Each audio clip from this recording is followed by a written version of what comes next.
All right, welcome everyone to today's Dynamics 365 Tech Talk. Today's topic is configuring warehouse management for light use Dynamics 365 supply chain. My name's Erin and I'll be your moderator today. We are broadcasting this session through Teams live events and the audio can be heard through your device speakers. This session is being recorded on behalf of the Microsoft Corporation. When you join this event, your name, email address, and/or phone number may be viewable by other session participants in the attendee list. By joining, you're agreeing to this experience. The recording will be available on the Tech Talks Community Dynamics page within 5 business days. If you have questions for the presenters or need support, please use the Q&A panel located on the right side of your screen. Our presenters will be responding to your questions in the chat during the presentation along with the Q&A segment near the end. Thank you for your patience during these announcements. Presenting for us today from Microsoft, we have Nicole Gump, Senior Program Manager, and Zach Greenvos, Principal R&D Solution Architect. Nicole, over to you to kick us off.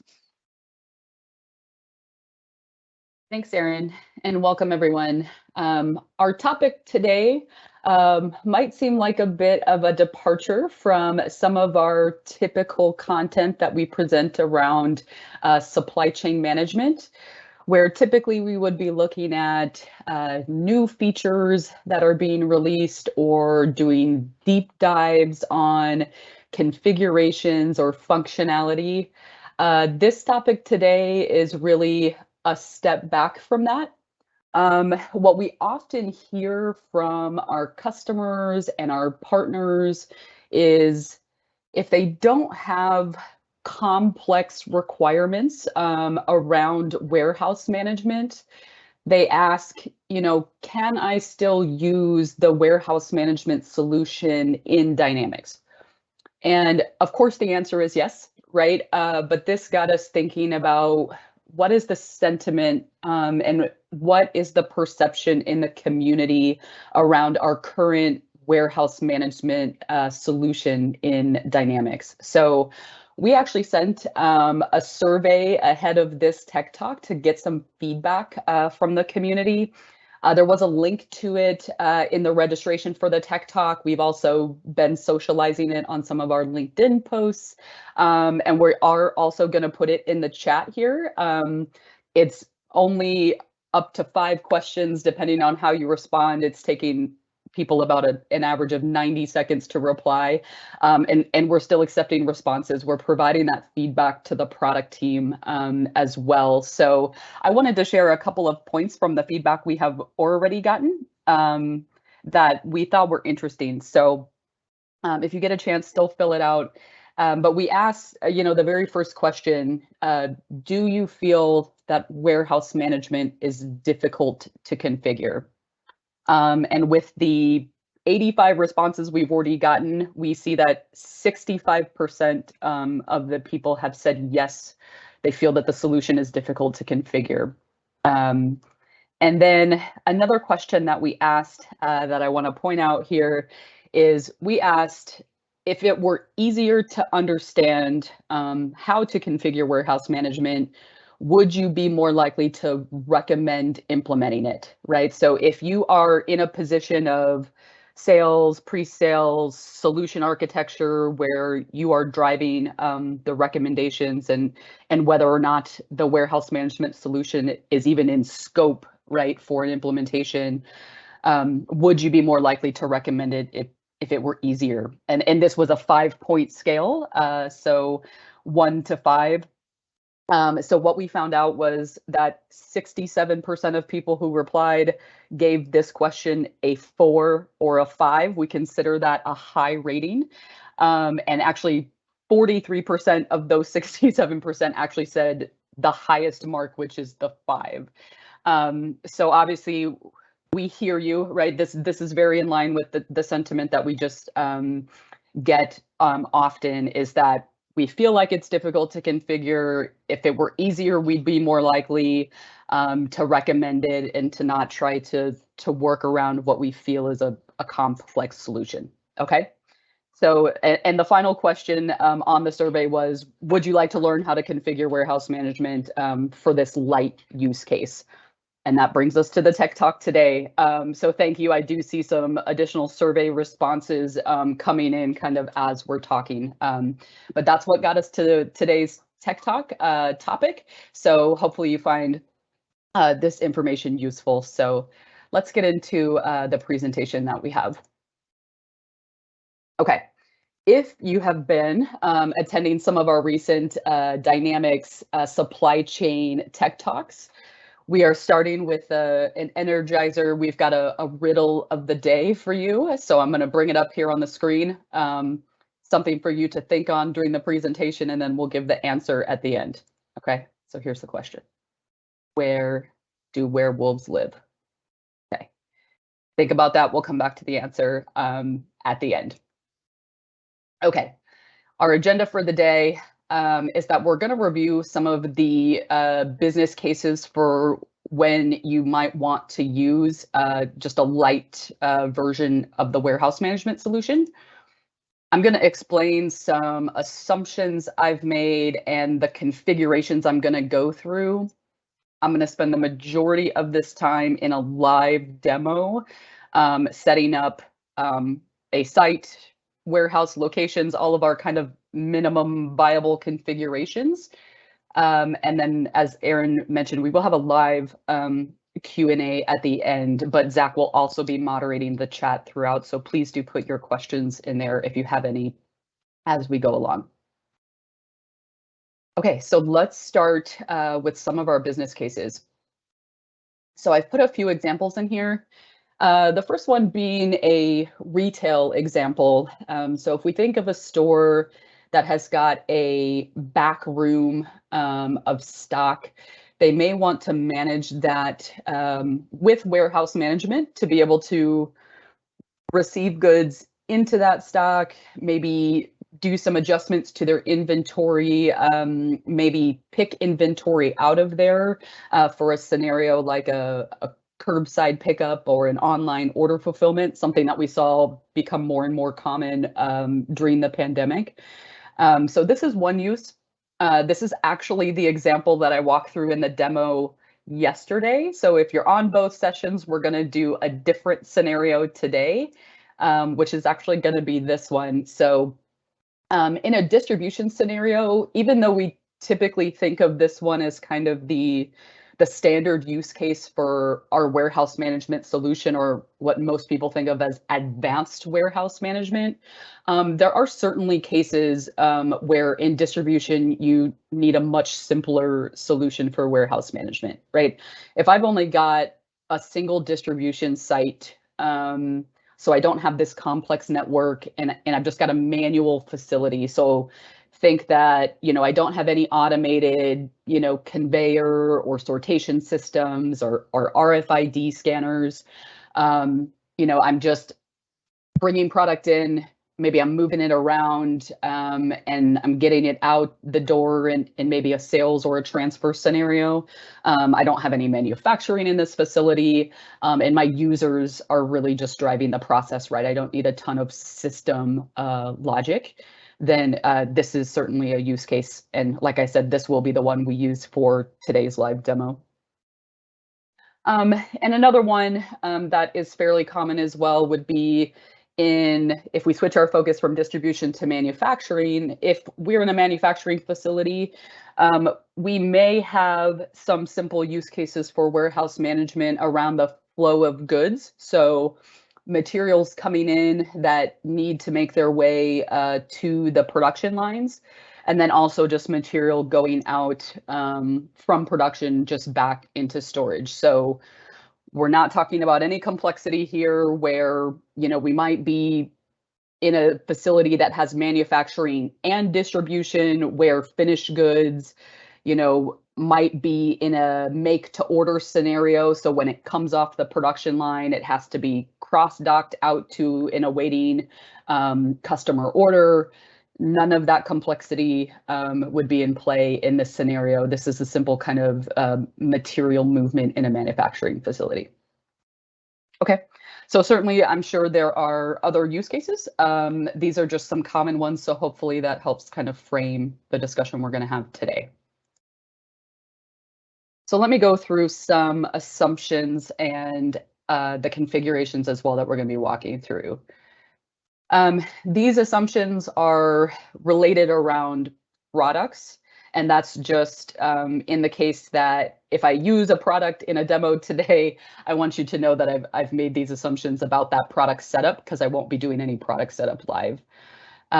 So we have a storage dimension group on the product that would be warehouse management enabled that allows us to transact that item in a WMS enabled warehouse. Along with that, we would have a reservation hierarchy that's been configured and assigned to that release product. The reservation hierarchy will not include any tracking dimensions. So that is the last assumption I've made. Not only are they not in the reservation hierarchy, but they are also not in the tracking dimension groups, right? So we're not using any batch control or serial tracking. That's typically additional kind of complexity that we would consider kind of out of the scope of this light use scenario. Okay, any other assumptions that I've made around configurations? I'm going to point them out in the demo because I am working in a demo environment that's got the Contoso demo data. So anything that was kind of pre-existing that I'm relying on in the course of the demo, I will point out. Okay, so let's talk about what we consider our MVP configurations, or kind of our minimum viable product configurations for warehouse management. They are our core concepts of our distribution hierarchy. That's our site, warehouse, and any locations in the warehouse. They include potentially wave templates, and then also work templates and location directives. And then as well as if we're using an actual mobile hardware device, or if we're just using kind of the desktop version of the mobile app, we have to consider configuring the mobile device menus as well as the actual menu items. So these make up really our core configurations.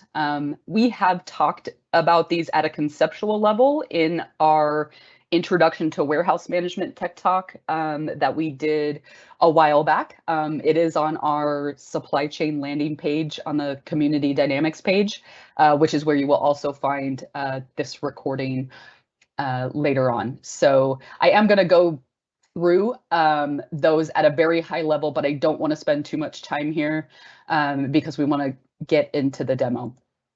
So again, these slides will look familiar. We have gone over these concepts before, but this is just a quick refresher on these kind of core configurations and why we need them. So like I said, the site, warehouse, and location kind of makes up what we consider our distribution hierarchy. We represent them in a pyramid like this, because they have kind of a one-to-many relationship as we work down the pyramid, but also because we can think of this in a hierarchical way, right? We've got sites at the top. These are generally geographic regions, right? We could say the Southwest United States is a site. The warehouses then are more of a specific location geographically. That might be something like Phoenix, Arizona, within the Southwest United States. But I could have multiple warehouses under that geographical region or that site. Sorry about that. Let me go back to that graphic.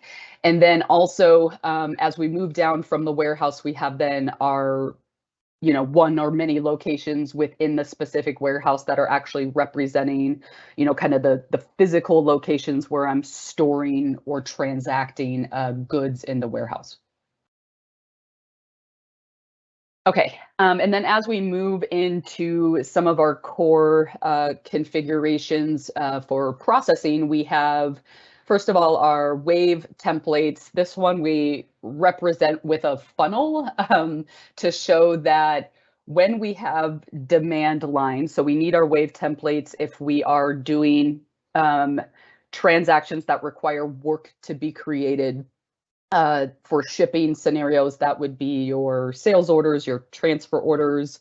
For production scenarios, you could be doing lean or discrete or process manufacturing that requires work to be created.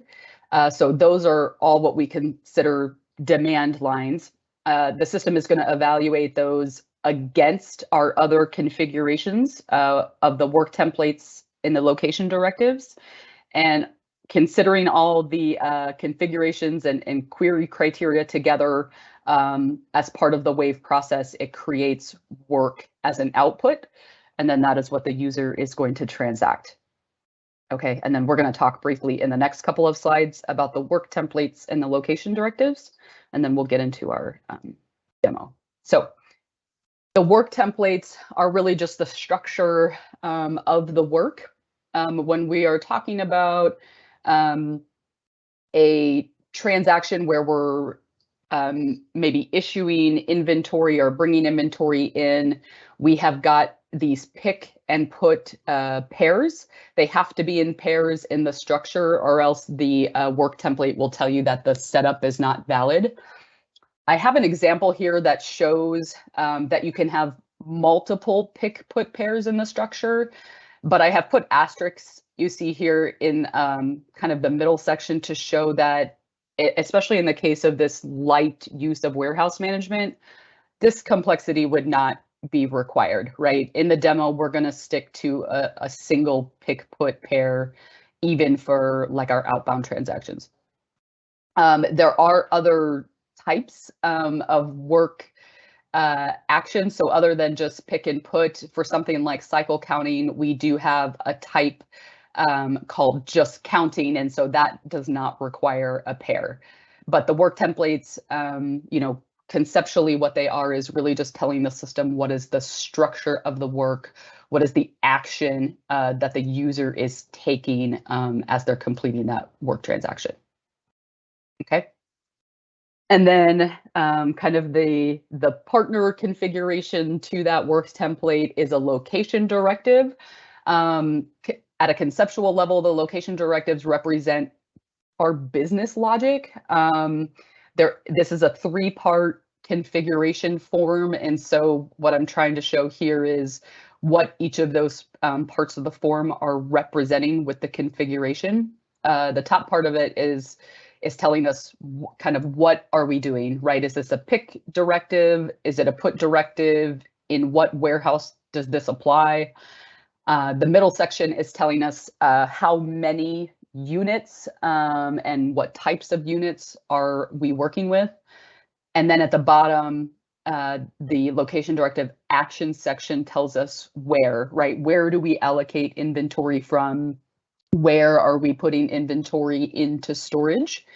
So again, much like our distribution hierarchy, as we work through this, there's a kind of a one-to-many relationship potentially, and that's what this kind of second branch on the right-hand side shows.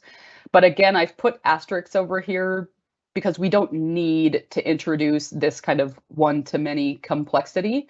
You'll see in the demo today, I'm going to stick to just a one-to-one relationship. We're going to keep this very generic so that we can stay kind of within the scope of a light use.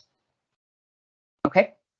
So quick refresher, the last thing I will go through before we jump into the demo is just the quick overview on the mobile structure as well.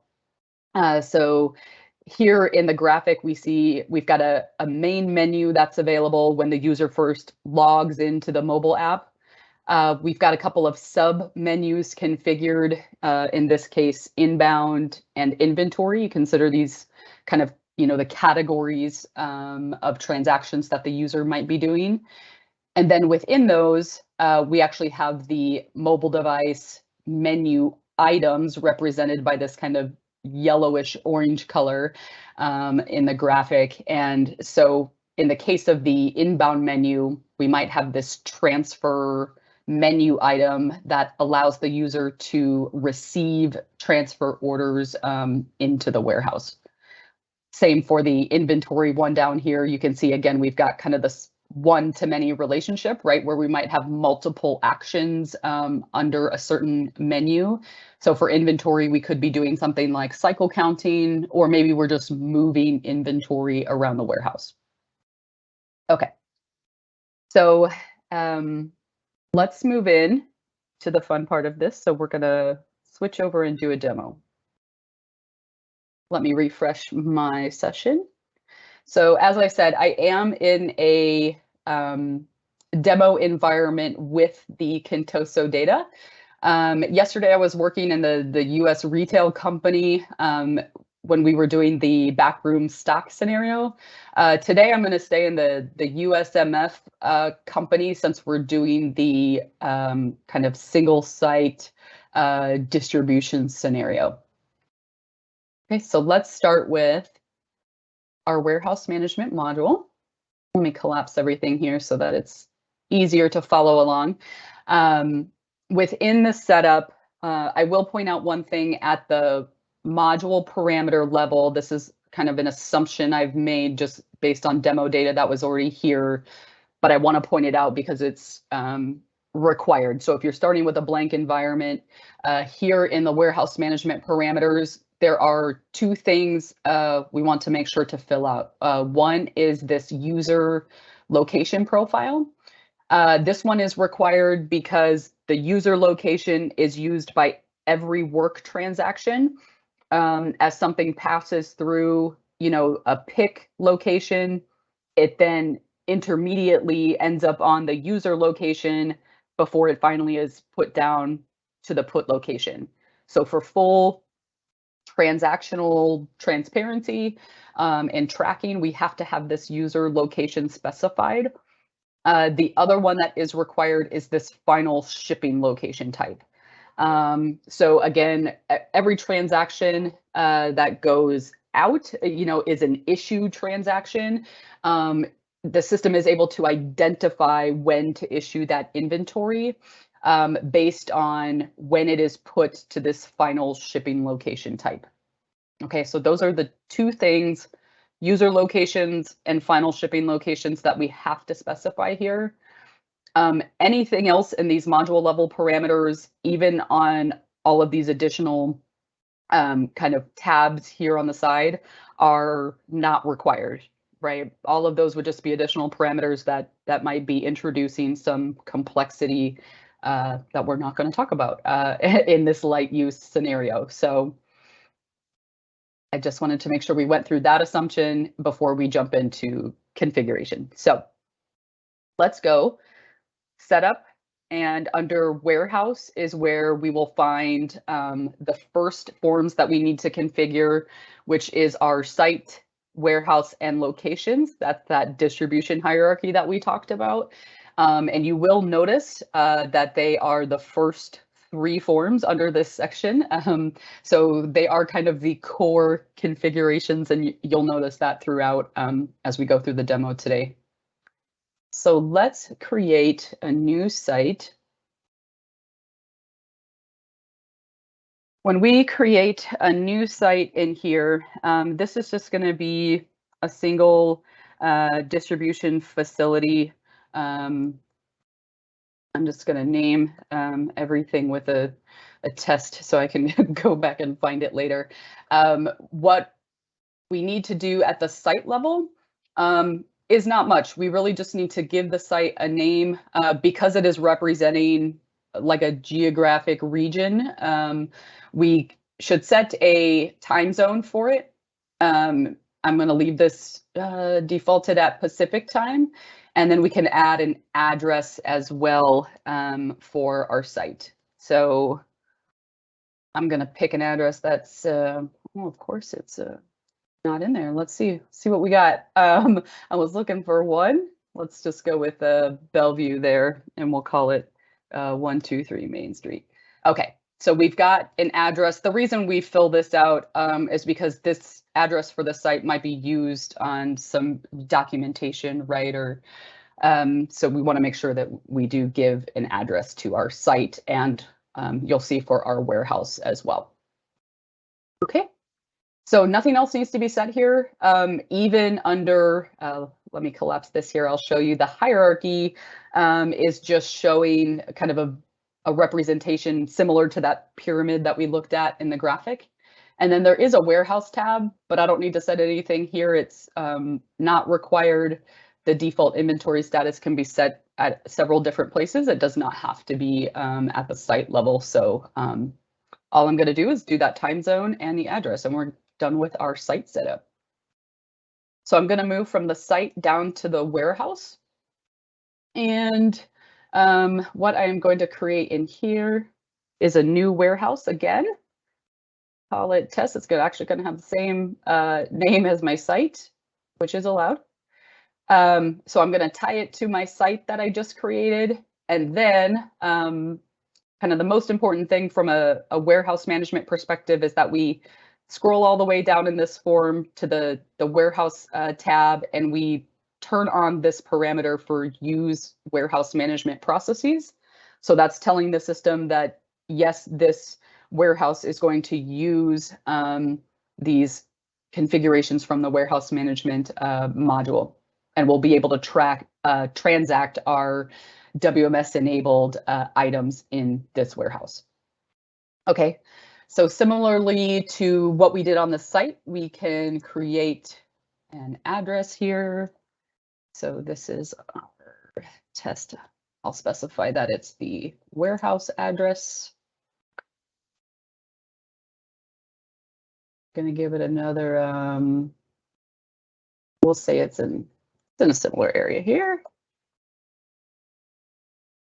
Okay, so we now have also got an address listed for our warehouse. Again, this is going to be used, right? This is our delivery address. So if we have vendors shipping us product, this is how they know where to send it. Okay, so important that we do have an address. The other thing that's going to be important is that we set a default receipt location for this warehouse. It's the only other thing I'm going to set on this warehouse. But we do not have a location yet, right? This is a brand new warehouse I just created. So in order to select this, I have to go create some locations. So let's go do that. So my third form under sites warehouses, I have locations now. I'm just going to manually create a couple of new locations here. There are some other ways. You know, we've got a data entity for this. If you've got a long list of locations, you could import them through the data management framework. But again, in interest of keeping this simple and proving, you know, kind of the minimum viable configuration, I'm just going to go ahead and create manually a couple of locations here. So the minimum that we need is really a location that will represent that default receiving location. So I'm just going to call it receiving. The location profile ID, this is kind of another assumption just because we already had some of these configured in the demo data. There is one for receiving already that I'm going to go ahead and use, but I will click on it to show you if you're creating new location profiles from scratch. Really the important thing with this receiving profile is just that it is license plate controlled. So you want to make sure if you're creating this that you turn on this parameter for use license plate tracking. And that is just because the inbound transactions, as well as what we'll see here in a second with our outbound location, that it has to have the license plate inventory dimension assigned. So even if you are not tracking any license plates in your inventory, we do need to track them at the receiving dock and at the final shipping location. Okay, but I'm not going to assign a zone or a work policy or anything else that might add complexity to the location setup. Okay, so one other location that is going to be really important is that outbound one that I just mentioned. So let's go ahead and create the bay door location. And again, there is already a profile in here, but similar to receiving, this just has a license plate tracking enabled. So really I could have one location profile that I just call license plate tracked, right? Because the profile is really just indicating kind of the behavior of the location. So I don't necessarily need to name it, receiving or bay door. That's what we have location types for, to categorize locations. But this is in the demo data, so this is what I'm using. Okay. One other thing I will set up here in the locations is I'm actually going to use this location setup wizard. It's not something that we see maybe used a lot because people kind of either, manually create locations like I just did, or go the complete opposite end and use the data migration. But this is kind of somewhere in between, right? The system has the ability to kind of mass create locations if your locations are named in a way where they're like sequentially laid out, with aisles or bays or shelf locations.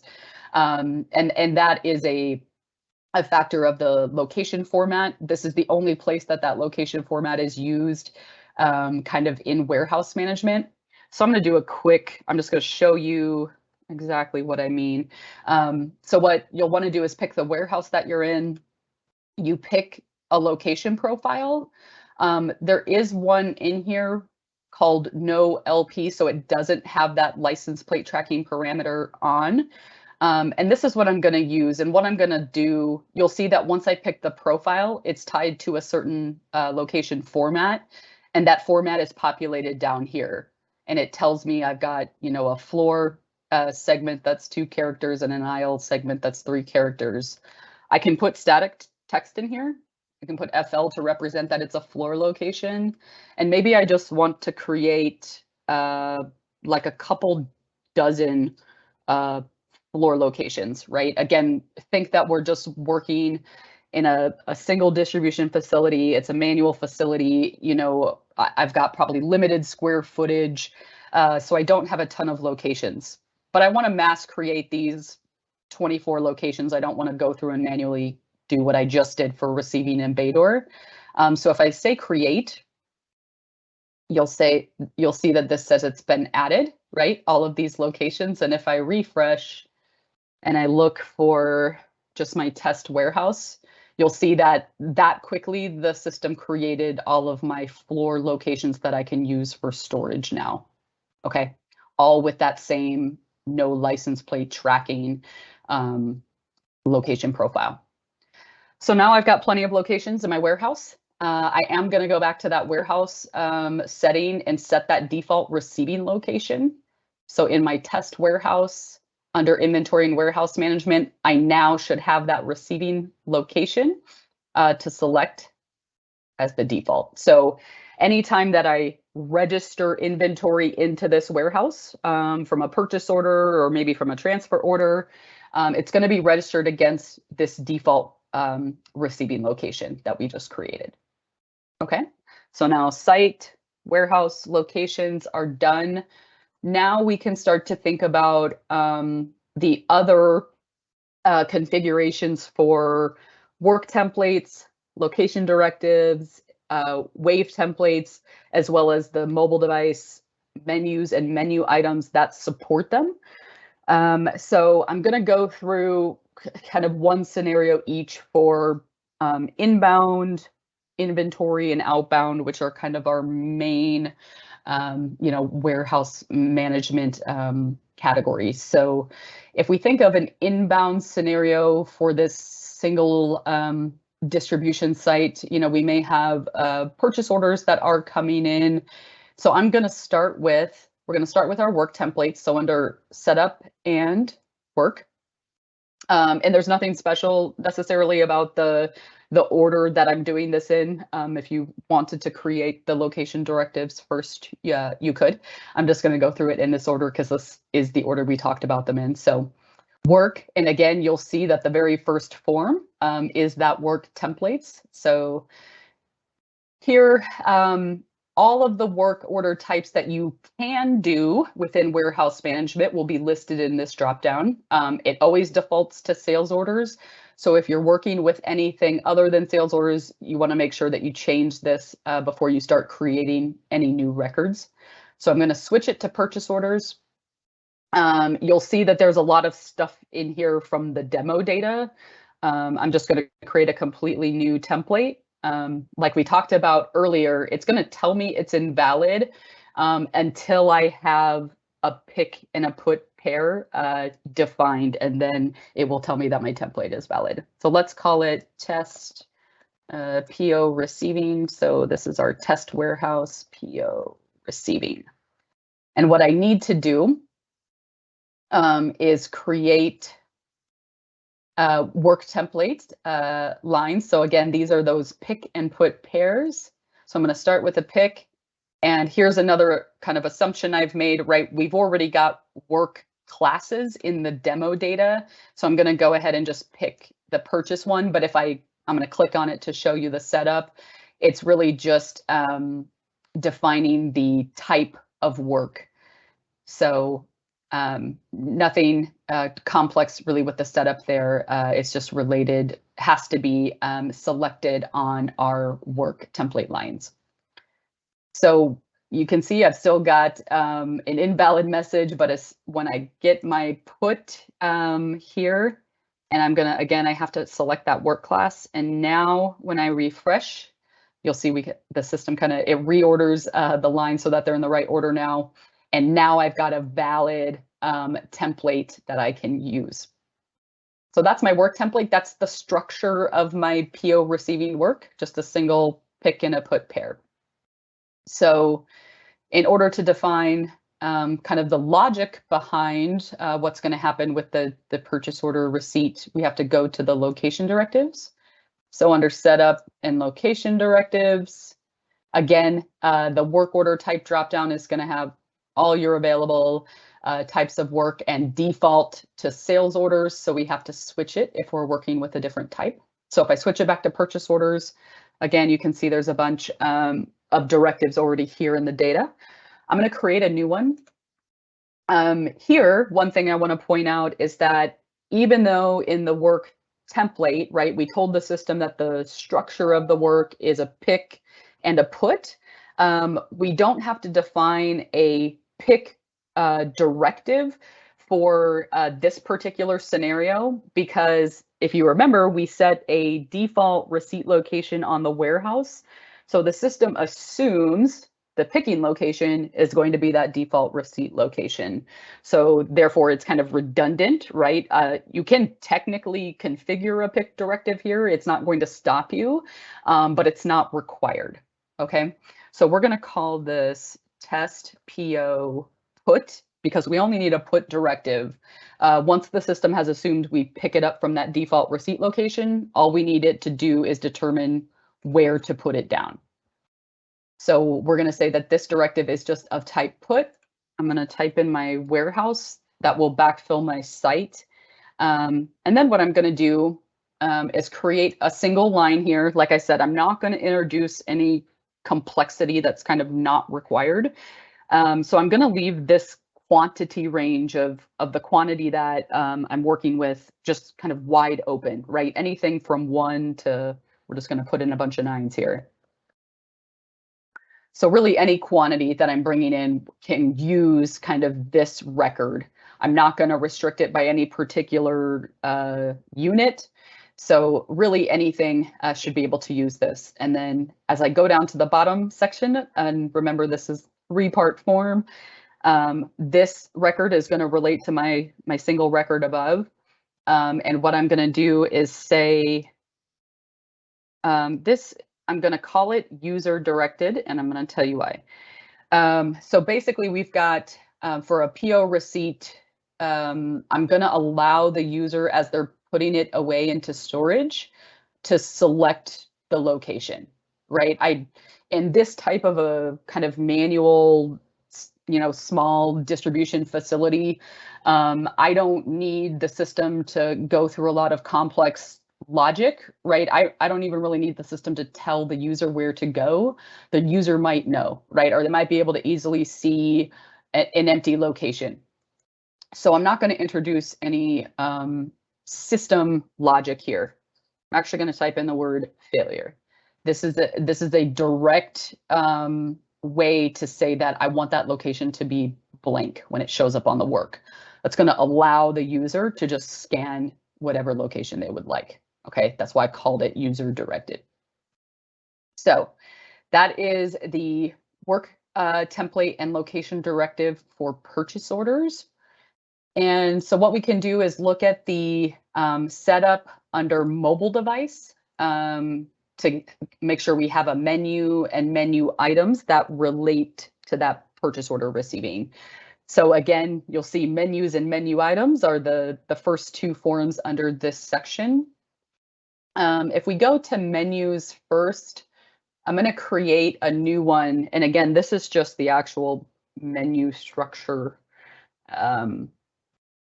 So we can put on the menu either additional menus, so kind of sub menus, or directly any menu items.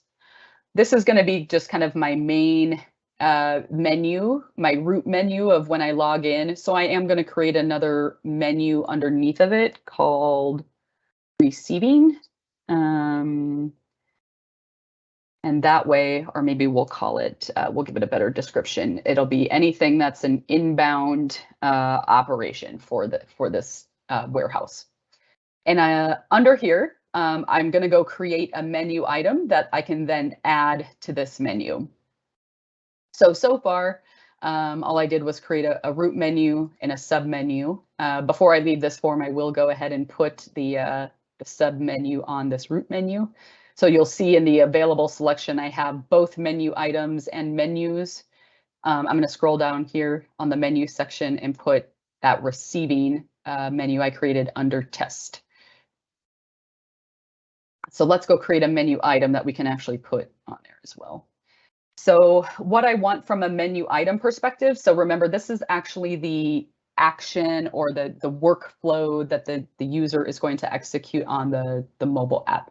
So I want a new purchase, receiving, and put away item. So I'm going to call it, let's say, PO, receive, and put. So this is going to be a one-step process,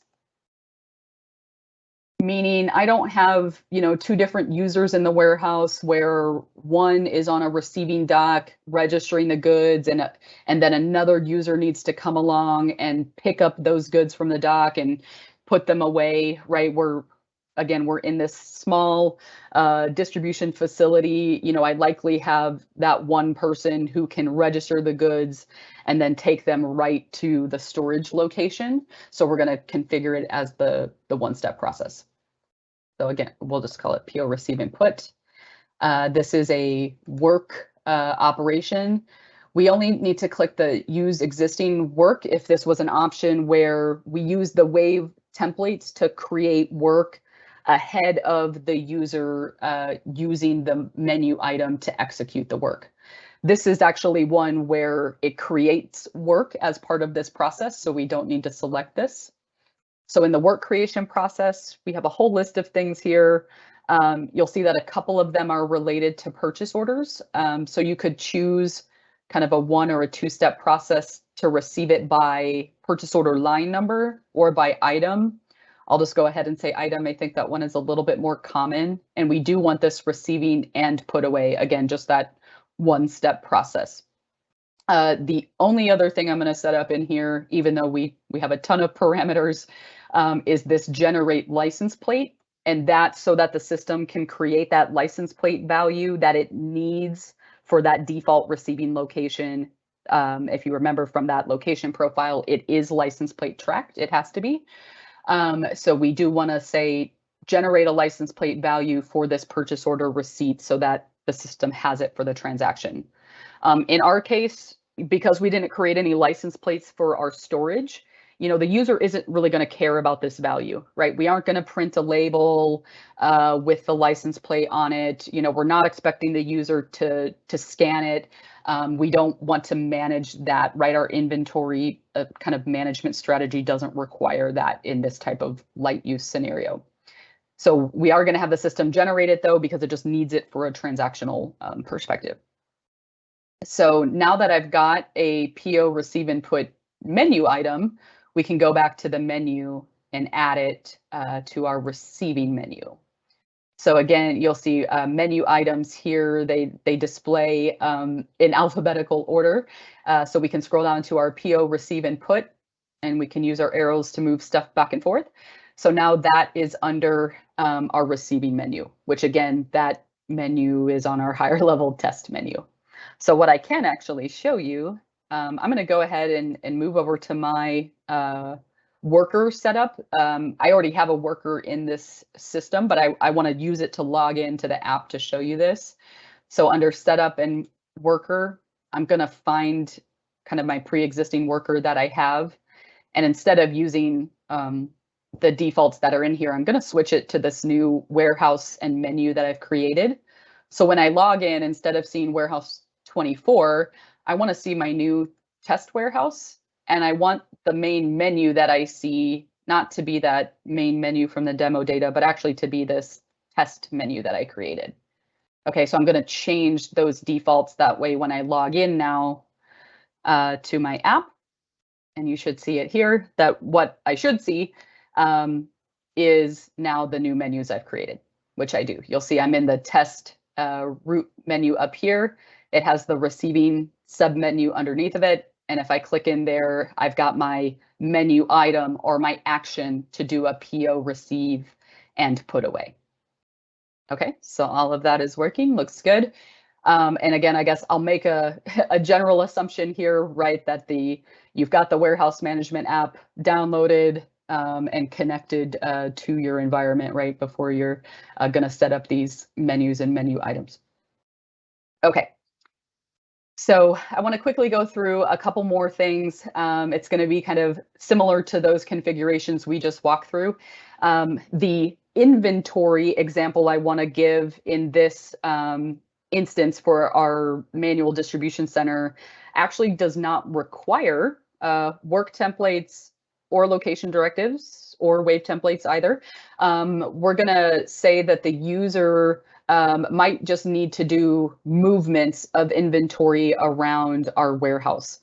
So if they're moving inventory from one location to another, remember we allowed them to just kind of manually pick the location where the items were stored from the receiving operation. So maybe they find that a location gets too full, or maybe we've picked inventory from a couple different locations and now we can consolidate. So we're going to allow them to just manually move inventory around. And so actually all they need to do that is a new mobile device menu item. And then we're going to go ahead and put it on a menu as well. So let's start with, let's give ourselves a new menu just to follow the same process we did before. So I don't want to put it under receiving because it's really more of it's a warehouse operation, right? So let's call it, we've already got an inventory menu. Let's call this one warehouse. And this will be inventory operations. So now we've got a new sub menu. We can go ahead and put it under our test menu. Again, I'm going to scroll down here where I see my available menus and I'll put it there. So now I've got receiving and I've got warehouse. I can reorder these if I want to. And let's go create a menu item for movements. There is a way to do movements with some system directed logic that would require you to set up work templates and location directives. But again, in a light use scenario, it is completely fine for us to just have a user directed movement option. So I am actually going to call this user directed movement. And again, this is a work operation. We don't have existing work, and under our work creation process, you'll see the very first one here is movement.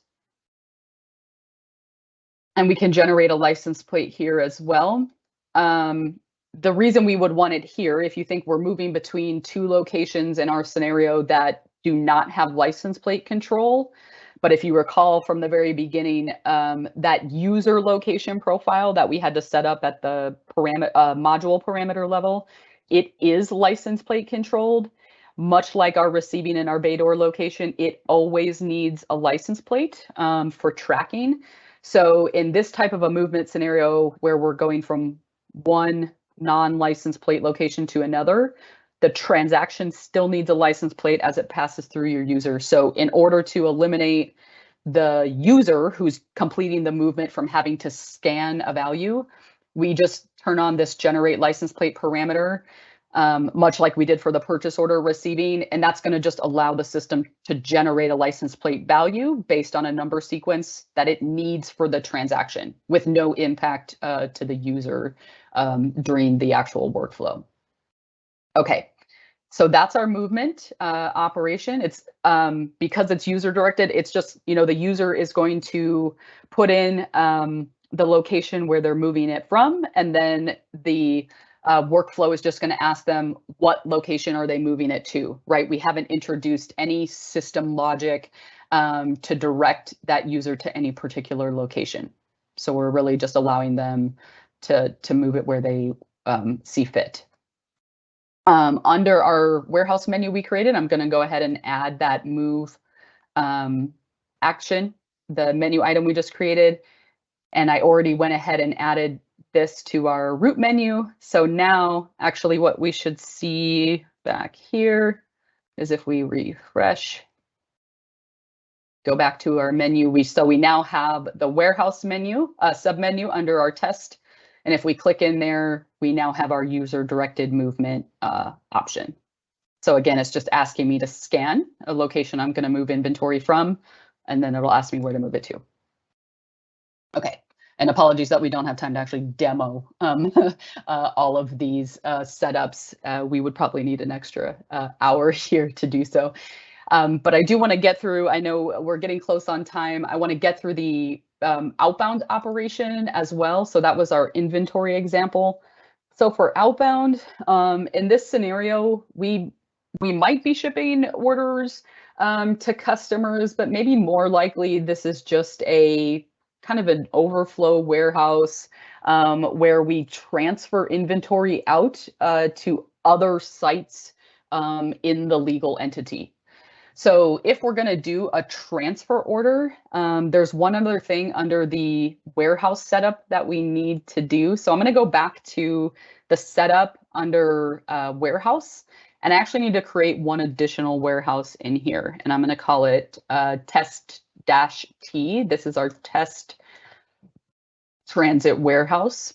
It's under the same site as my test warehouse is, but it is of a different type. So the default type warehouse is just your standard one, but we need to change this to transit.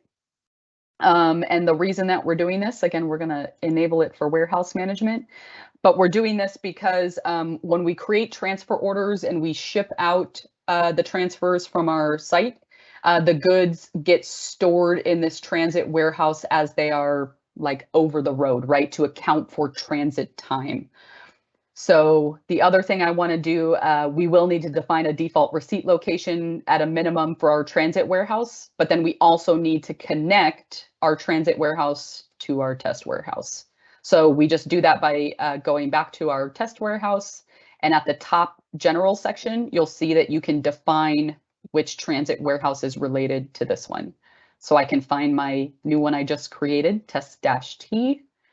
And I'm going to go ahead and save this. So quickly, let's go. I'm going to create just one single location in that test transit warehouse for receiving. So it's going to be exactly like our receiving location in our other warehouse. And I am going to use the receiving profile to make sure it's license plate controlled. And then I'm going to go back and assign it to that transit warehouse again. So I know this is a little bit of back and forth, but unfortunately we can't assign the location until we create it. So there's my receiving location. Now I've assigned it as a default for my transit warehouse. That's all that's needed from an additional warehouse setup for transfers. And then we want to go through work templates, location directives, and then I want to introduce that wave template setup because it will be required here. So I'm going to switch from sales orders to when we're doing transfers outbound, they fall under the transfer issue order type. Again, I'm going to create a new one. I'm going to call it test transfer. So this is my test transfer picking. And I'm going to create, again, just a single pick input pair. I've already got a transfer out work class here that I'm going to use. Again, that's just kind of a classification of the work type. No complexity there. So I've got a work template with a single pick and a put, and I'm going to do a location directive as well for the same transfer issue work type. This one I do need a pick and a put. The system needs to know where to pick the inventory from. If you recall, we've got several different floor locations that we created, so it could be in kind of a number of different pickable locations. I'm going to create, again, a wide open just quantity here. I don't want to restrict it or restrict it by any units. And I'm not going to put anything here. I'm going to say pick from any location. And I'm not going to put anything in the query. So the system can pick from any of those floor locations. And then I'm going to create a test TO put. And this will just be the directive that tells the system, you know, once I have picked up that transfer item, I'm going to go ahead and put it to my final shipping location, which is my bay door. So again, we're not restricting by any quantity here. And this is a put to bay door. So once I do this, again, that's the trigger to tell the system you can issue this inventory out. And so at any point before that, it is still actually going to show as on hand in my inventory. I'm using my test warehouse. So let's pick our bay door location. Okay, so now I have got a pick and a put directive for my transfer out. And the other thing that we need is our wave template in this case. So I'm going to go to setup waves, again, first form, wave templates. And I'm going to create a new one here for our transfer. So we'll call it test transfer. So what we want to do here, we want to pick, again, if we pick our warehouse, it's going to backfill our site there. And the easiest way to automate this in kind of a light use scenario is to select the automate wave creation. So when we release our transfer order to the warehouse, we want it to go ahead and automatically create a wave. We then want it to automatically process that wave instead of somebody having to go manually process it or manage the waves. And then we also want to automatically release that wave. So once it's processed and created work, we don't want that work to be blocked. We're not doing any management there. We just want to go ahead and automatically release it. So it's been auto created, auto processed, auto released. We can just go ahead and do the work right after all of this is done. Everything else is, again, complexity that we don't need. If I save or refresh this form, you'll notice that it has added all of the standard methods that I need. I'm not going to do any replenishment. I'm not going to do any auto containerization. Again, that's kind of advanced warehouse management complexity that we're not looking at here. So we just have the validation of the wave, the creation of the load, the allocation of the wave is the funnel graphic that we looked at earlier that evaluates the demand and looks at the work templates and the location directives to allocate the inventory, and then finally to create work as an output. Okay, so that's the other new kind of configuration that would be related, where we need to create work as an input to our process. So really quickly here, and I know we're running right up against the time, we would have a mobile device menu item. We can call it transfer pick. And in this case, it is work, and we are going to use existing work. And what I would probably do, we could make it user directed, but that would require the user to have either a printed picking list or a label to scan to know the work ID. I'm actually going to make it system directed so that the user can just log in and the system will present them with any open work. Again, I'm going to generate a license plate because my inventory is stored in locations that doesn't have this value, but it's going to be needed when I get to that bay door put location. So I'm just going to have the system generate it, and I'm going to limit this. Oh, it has a similar, there must be a similarly named menu item in there, so it wouldn't let me save that record. Sorry about that. I'm going to limit it to that work class that we used on the work template. So that's transfer out. That way it's only used for transfer picking. Okay, there would be a mobile device menu we could create and put that menu item on. In the sake of time to wrap up here, I know we're right at the top of the hour. I want to go back to the slide deck. Zach, we have time for maybe one question. Is there anything you want to bring up here? No, I think we're good, Nicole. Okay, thanks so much, and thanks for moderating the chat throughout. I will not leave you hanging any longer. Our riddle was, where do werewolves live? The answer is in a warehouse. Funny joke for you on this Thursday. So thank you for joining. I know we ran right up against the time. As always, feel free to reach out to me, and I'm going to turn it back over to Erin to wrap us up. Excellent. Thanks, Nicole. I've posted a link to a short survey in the Q&A panel. We would love to get your feedback on today's session and hear what you'd like to see in future events. We, again, thank you for your participation in taking that for us. As a reminder, the recording of today's session will be available on the Tech Talks Community Dynamics page within about 5 business days. I'd like to extend a big thank you to Nicole and Zach, and of course to the audience for joining us today. We hope you have a wonderful rest of your day, wherever you may be.